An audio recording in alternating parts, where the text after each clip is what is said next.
আজকে ছিল আক্তারের দাদার অ্যানিভার্সারি, ফার্স্টে গিয়ে এনার্জিটা বাড়িয়ে নিলাম। এবার দাদার সাথে পার্টনারশিপে আমি আলু ছড়াতে বসে গেলাম। আমার সাথে আশেপাশে যখন ও কাজ করে তখন ওকে দেখে আমার মন মে লাড্ডু ফুটা।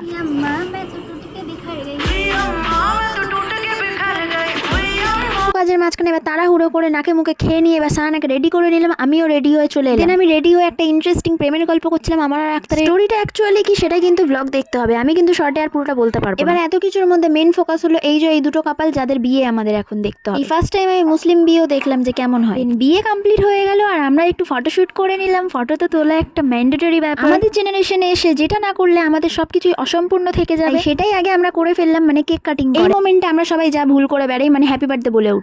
এখানে একটাই কথা, बड़े बड़े देशों में ऐसी छोटी छोटी बातें होती रहती हैं। তাদেরকে দেখে কিছুক্ষণের জন্য আমার প্রফেশনটা চেঞ্জ করে। দাদা বলছে আপনার মাংসটা কত গ্রাম?